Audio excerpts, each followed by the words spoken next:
Among the hardest tests life presents is letting go. We dread the unknown beyond our grasp, hence releasing a firmly clenched hand hurts, is uncomfortable, and is terrifying. We hang on people, memories, and events, expecting they will heal, change, or somehow bring us peace. Usually, though, this simply causes more agony. The old Stoics really grasped this issue. Roman emperor and philosopher Marcus Aurelius taught us, "You have influence over your mind, not outer events. Understand this, and you will discover strength." Letting go helps us to master what resides inside, instead of trying to regulate what is outside. With the help of Stoic wisdom, we will explore 11 transforming techniques today to release people and circumstances. This road is about gaining freedom, inner peace, and the ability to flourish, not only about release. Let us start now. Number 1. Acknowledge your feelings without judgment. You have to face your feelings squarely before you can really let go. Detaching from something or someone dear naturally causes one to feel angry, depressed, or betrayed. According to the Stoic philosopher Epictetus, our emotions are not the events themselves, but rather result from our impressions of them. He said, "Your reaction to it counts more than what happens to you." This knowledge emphasizes a very important point. Our interpretation and resistance to those emotions usually define the reason for our suffering, not the emotions themselves. Let yourself really feel what you are feeling without trying to classify it as good or bad. First step in releasing your mind from the turbulence is this non-judging awareness. Harshly evaluating our emotions and telling ourselves that anger or sadness is wrong or weak, we engage in an internal struggle that simply makes the suffering worse. Rather, attempt to see your feelings as though you were watching a river flow. Acknowledge their presence without clinging or pushing them away. Take no hurry with this process. Though it's easy to want to move on fast and act as if you're over it, unprocessed emotions have a way of lurking in the background and undermining your tranquility. Here the ancient Stoic counsel would be patience. If you are disturbed by anything external, the pain is not due of the thing itself, but of your estimate of it, and this you have the power to revoke at any moment.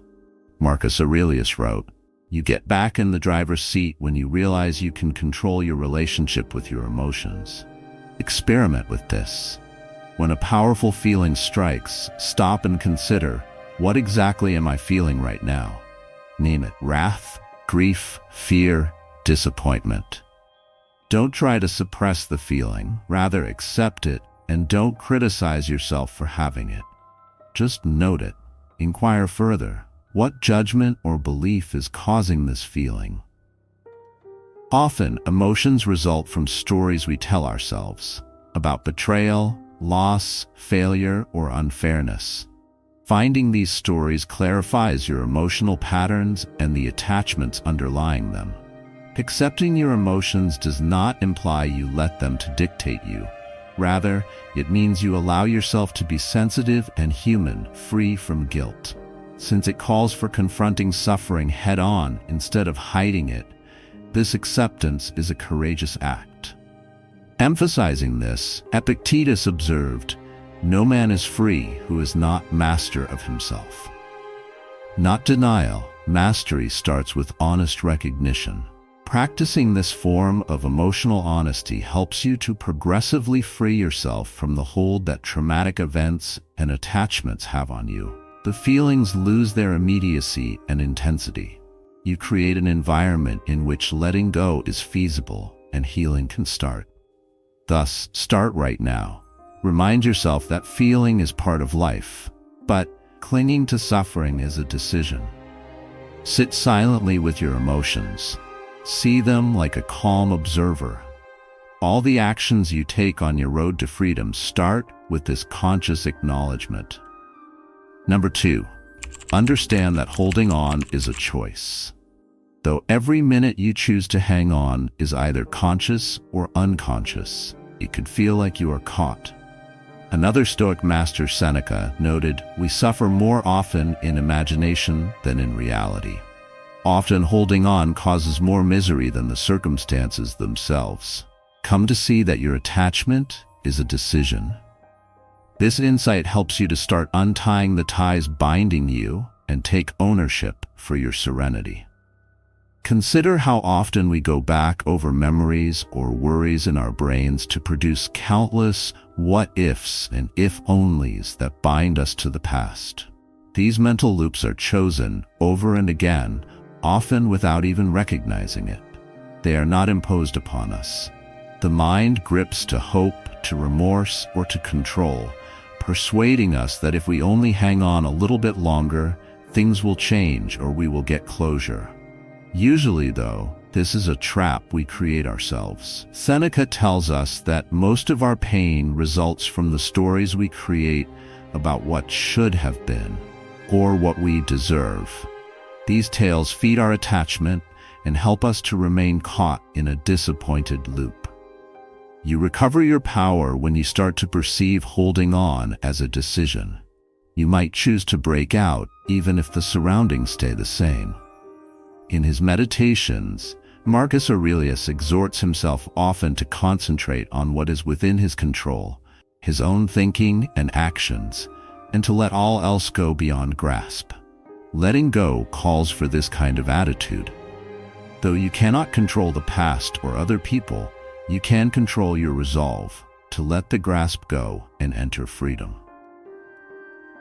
Choosing to let go does not imply you discount your suffering or act as though everything is good.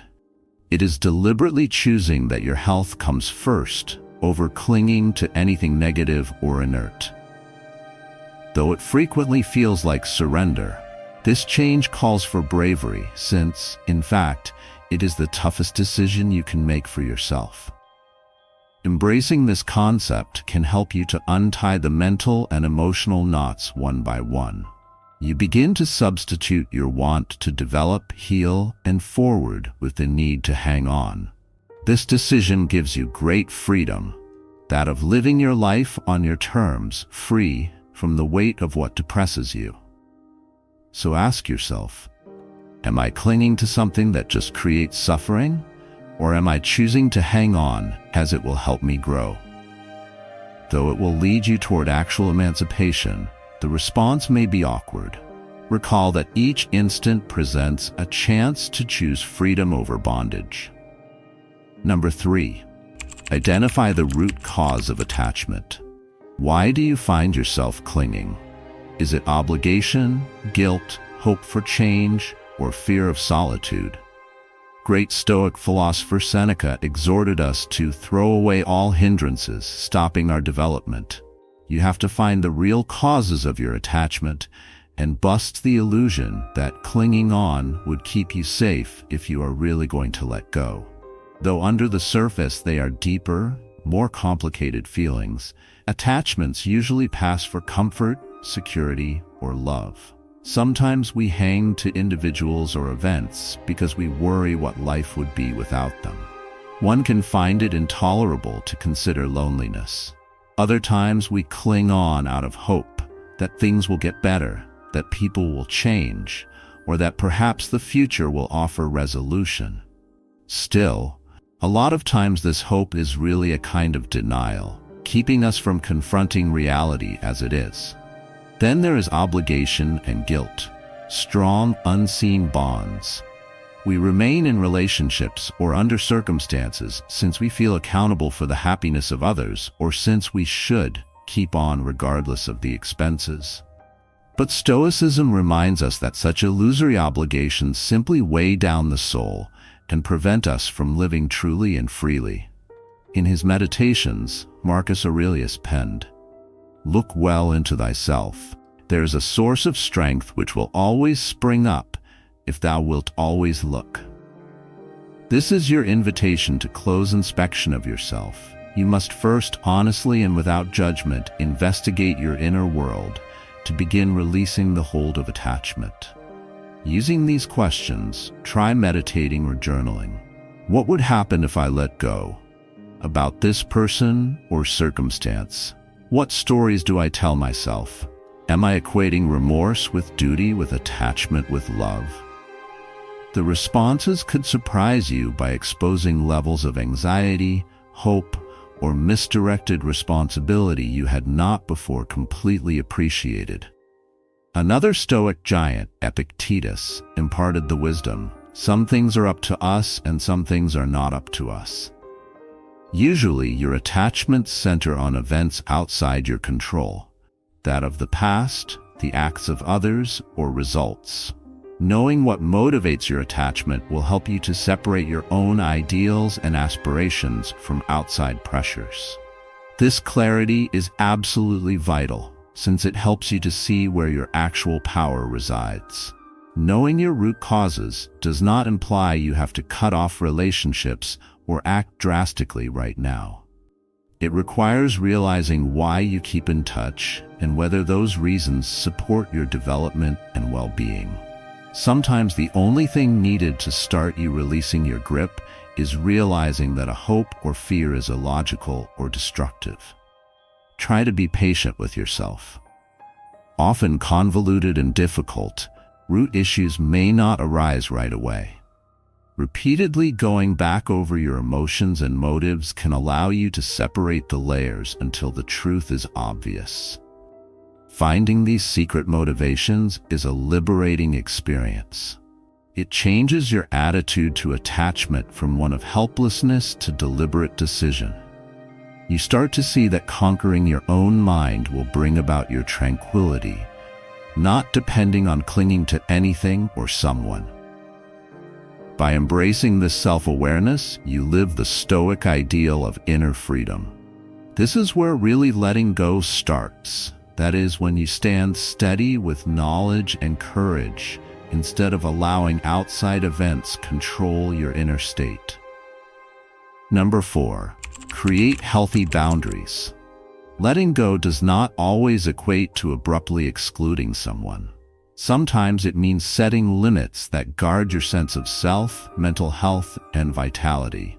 Marcus Aurelius counseled, "Choose not to be harmed, and you won't feel harmed." This reminds us that damage usually results from how we let their acts to influence us, rather than from other people. Setting boundaries is a courageous and self-respecting move that will help you to recover your tranquility. Boundaries protect us on the road to freedom. They help you and others to see where your limitations are and mark what you will and won't tolerate. Without them, your emotional well-being becomes fragile, like a ship without a rudder thrown by every wave. First, find out what saps your vitality or brings you pain. Is it consistent availability to someone who takes but never donates? Are you accepting to things out of responsibility or guilt even if they hurt you? Own these trends with integrity. Learn to say no then as well. Declining an offer makes you wise rather than selfish. It involves safeguarding your mental space so you might recover and develop. Though initially uncomfortable, especially if you're used to pleasing others or avoiding conflict, remember Marcus Aurelius exhorts us to live according to our nature and reason, not fear or obligation. Healthy boundaries could be denying invites that stress you, limiting interaction with a toxic individual, or scheduling time only for yourself. Clearly and coolly state your limits. You need not over-explain or defend. Enough is a straightforward, firm, "I'm not available for that," or "I need some space right now." Epictetus counseled that it's not things themselves that disturb us, but our judgments about those things. Setting limits alters your perspective on what is reasonable and what is not. This helps you to feel in charge and safe, free from the whims of others. Furthermore, enabling you to have better interactions are boundaries. Others appreciate you more when they recognize your limitations. You also create room for relationships that uplifts rather than depresses you. This is about inviting the appropriate ones nearer on your terms, not about driving people away. Recall that establishing limits is a daily habit. As things change or as you get stronger, you may have to change them. Every time you assert your boundaries, you strengthen your value and right to peace. If you haven't already, consider where in your life you need limits. Today, what little step will help you honor your needs? Regular practice of this will increase your resilience and help you to let go more smoothly and with more empowering effect. Number 5. Visualize yourself free. Stoicism promotes the use of imagery as a potent weapon for mental preparation for change. In his meditations, Marcus Aurelius frequently considered impermanence, that ephemeral character of existence and all things within it. He reminded himself that everything is always changing and that clinging to what surely passes just results in agony. Close your eyes and very clearly picture yourself released from the weight and suffering you have been bearing. See yourself free from the past, free from memories or persons that no longer support your welfare. Imagine yourself moving ahead in life lighter, stronger, and more in peace.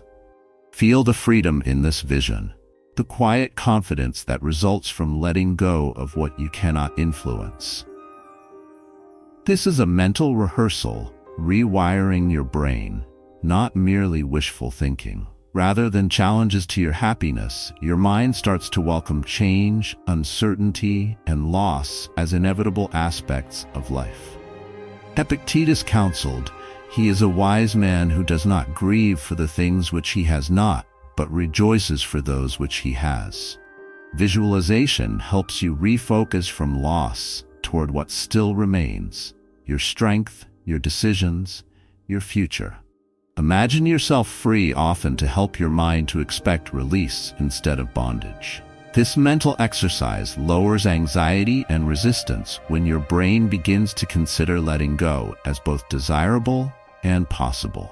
This fosters resilience and bravery over time, which helps one to find the practical means of release. Visualization also shows you how it feels to live free from the weight of attachment, therefore guiding you in your subconscious. Your mind remembers this picture of independence and grounds you when reality shows times of uncertainty or temptation to hang on. Try to visualize as precisely as you can your posture, breathing, walking style, lightness of your step. See the clarity in your eyes and the peace shining from inside you. Remind yourself that freedom is a real state you can live, so this future self becomes a source of inspiration and power, reminding you of this fact. Remind yourself while you work on this that impermanence of life is normal and unavoidable. Relationships and conditions evolve, much like seasons do. Seeing freedom helps you embrace this fact instead of fight it. The Stoic road to let go is based mostly on this easy yet powerful activity. It helps you to let the past go, welcome the present, and boldly approach the future. Spend few minutes every day seeing your independence.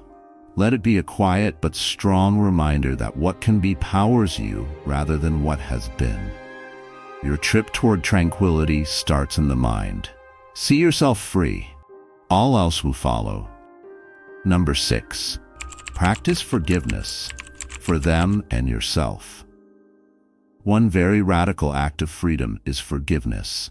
It means letting go of the bitterness and hatred that keep your spirit caught in a cycle of misery, not of endorsing wrongs or forgetting the suffering caused.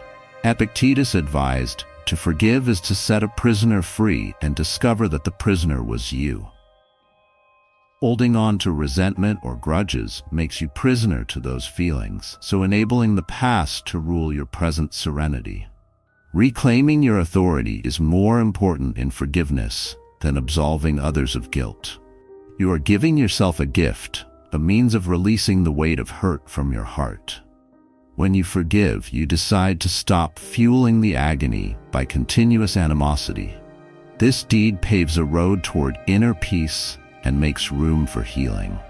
Just as vital is forgiving yourself.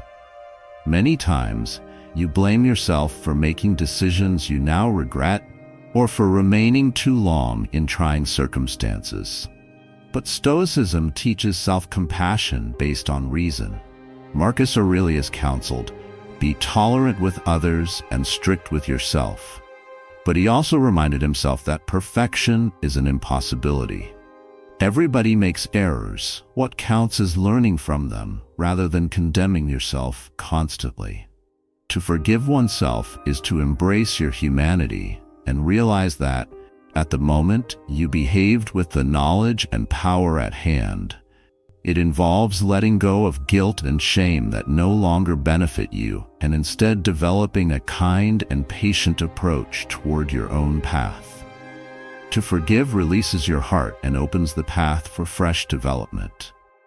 Once the bitterness is removed, there is space for fresh seeds of serenity and happiness to sprout and blossom, just as when weeds are pulled from a garden. If forgiving seems challenging, keep in mind the Stoic view that your own judgments and decisions mostly determine your emotional state. Epictetus advised, "Your life will go well if you wish events to happen as they do, rather than trying to have them happen as you want." Realizing reality, including your own shortcomings as well as those of others, is the basis for true forgiveness. One cannot practice forgiveness overnight. This is a procedure that might call both gentle reminders and constant work. Starting small, write a letter you never send expressing your emotions and releasing them, or silently wish peace for those who have harmed you. These deeds help you to develop inner independence and resilience over time. Embracing forgiveness releases one of the most powerful emotional knots holding you back. You approach the Stoic ideal of peace, an unquestionable serenity based deep within your soul, free from outside events.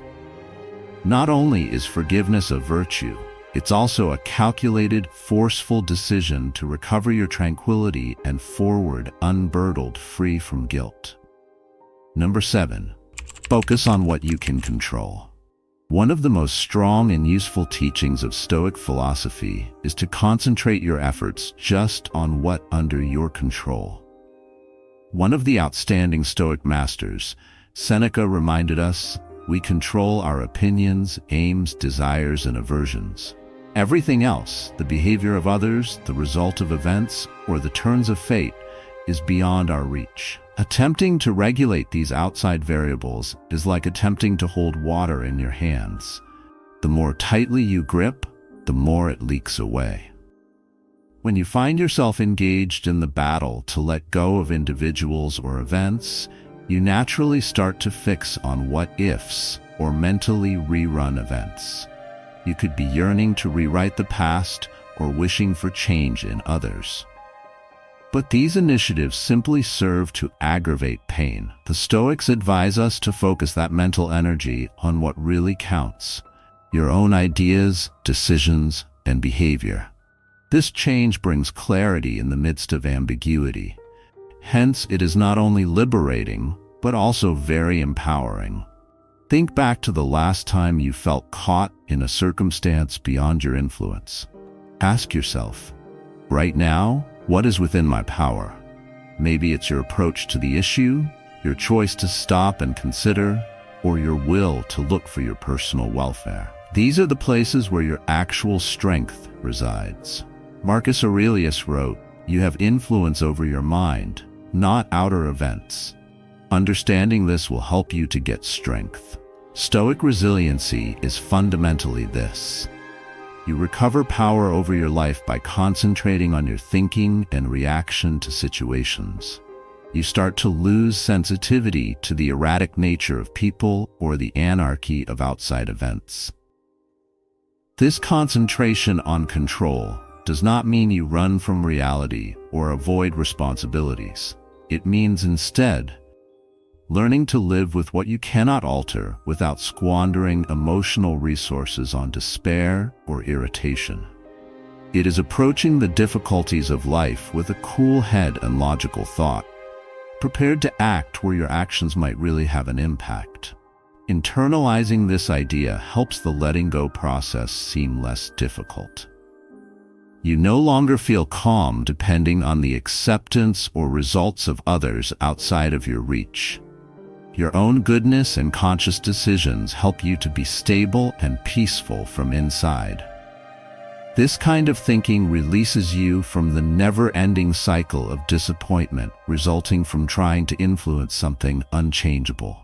Rather, you grow resilient, wise, and peaceful, qualities that enable you to gracefully and powerfully negotiate life. Start by realizing what exactly you can right now to take charge of your serenity. Let your attention be directed there. Let go of what is beyond your influence, other people's opinions, the erratic path fate takes, the past unchangeable.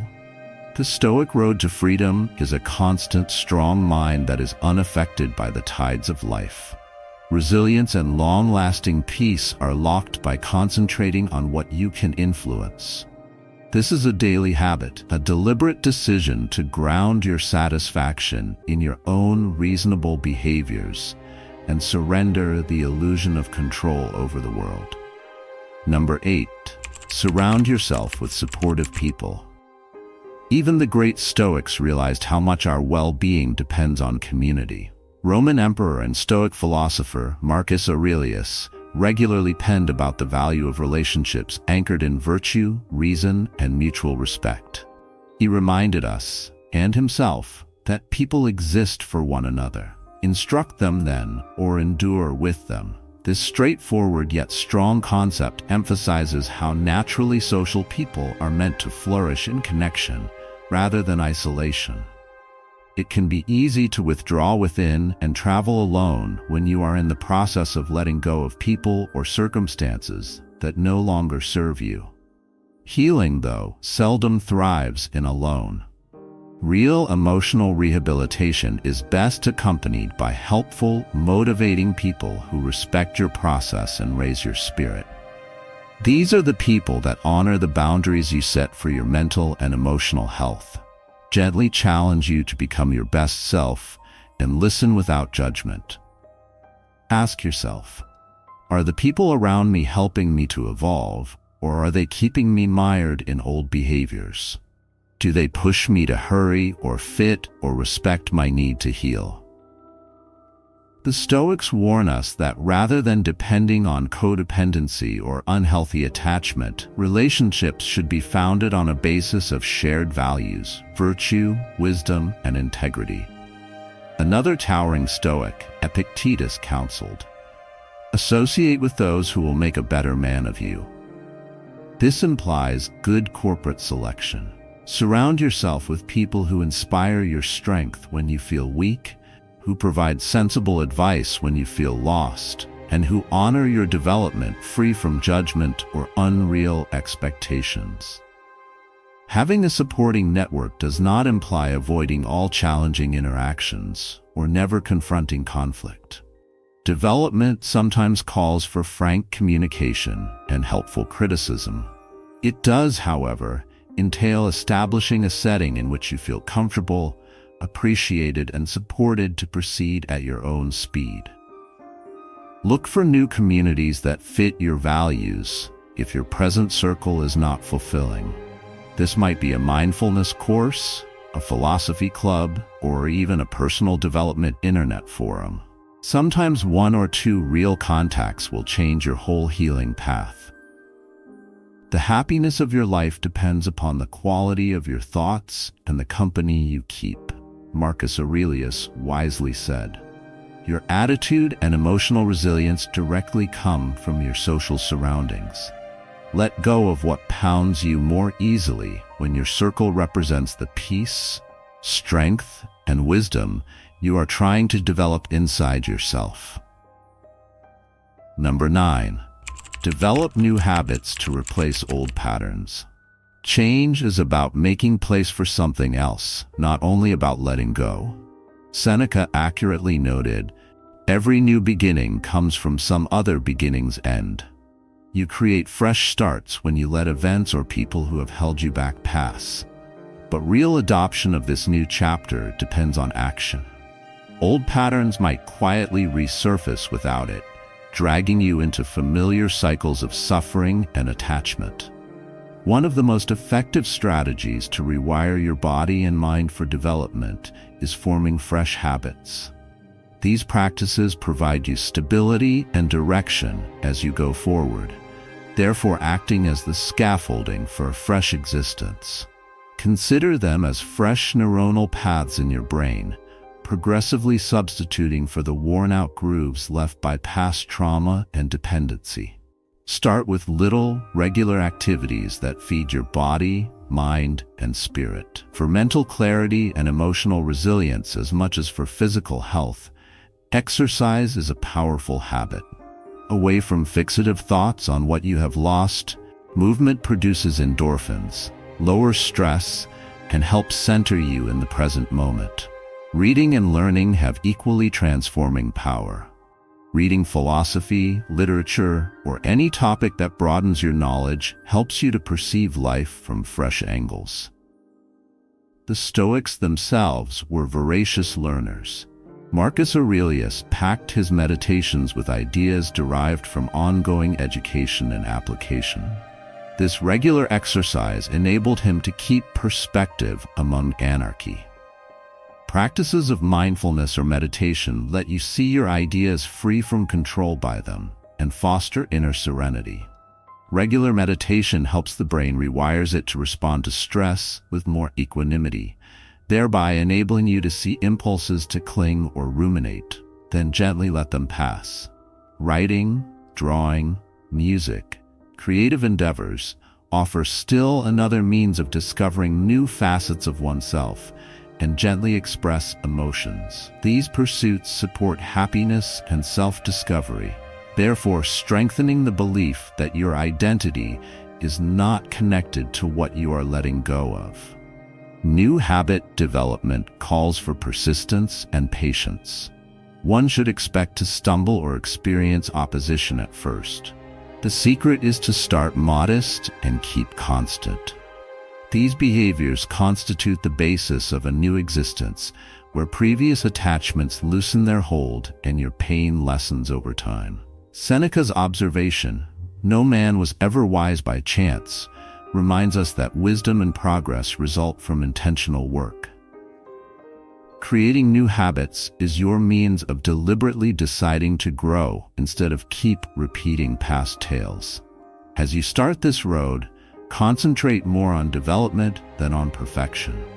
Celebrate every little success and every moment you select for development rather than inertia. You recover your power and rebuild your narrative this way. Number 10. Give yourself permission to move on.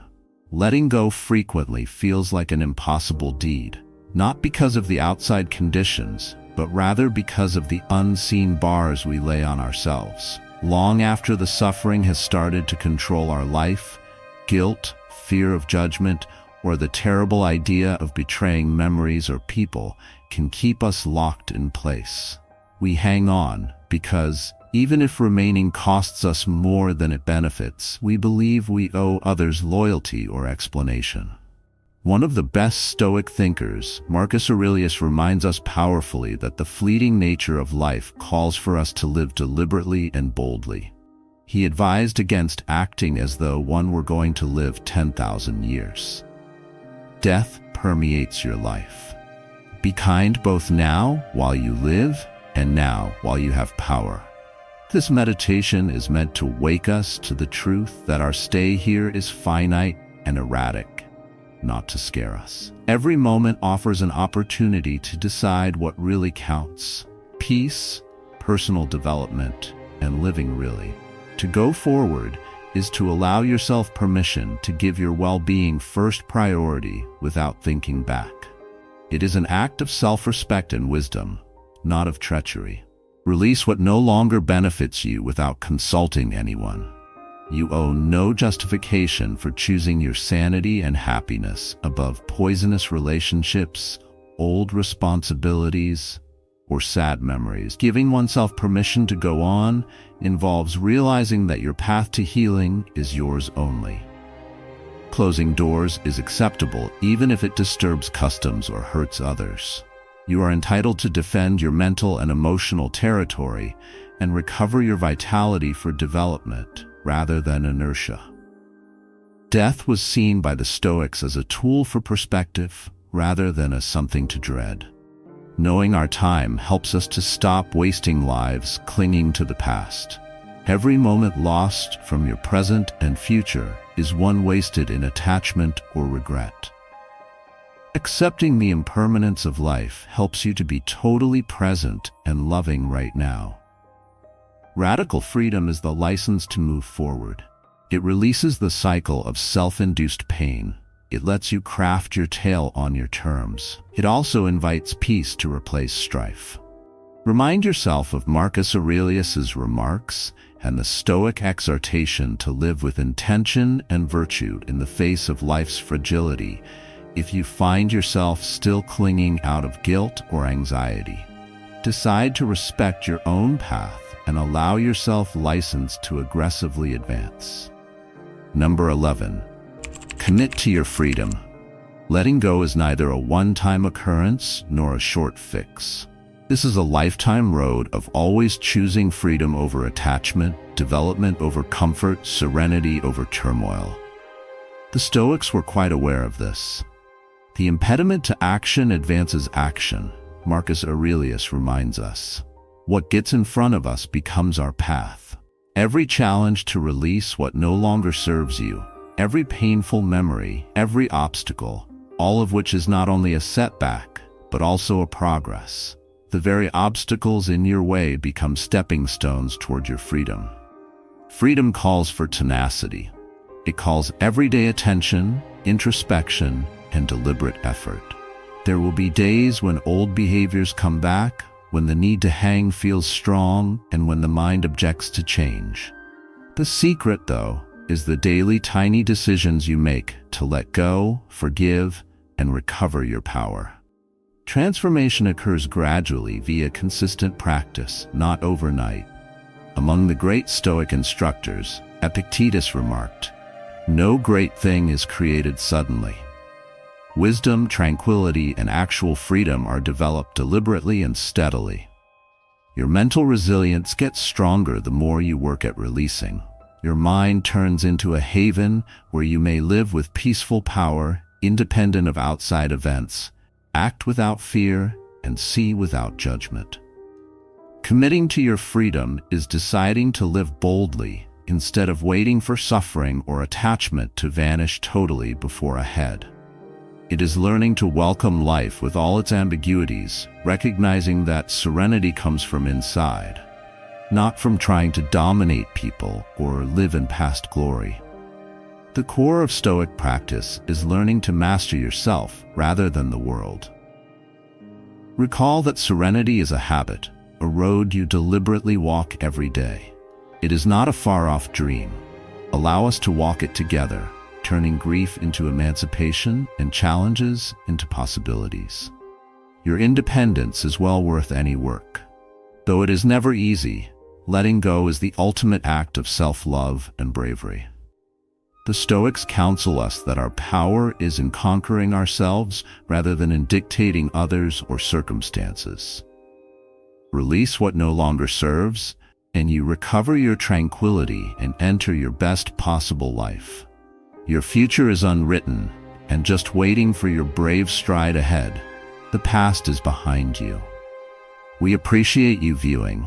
Comments below your path of letting go to encourage others to discover freedom as well.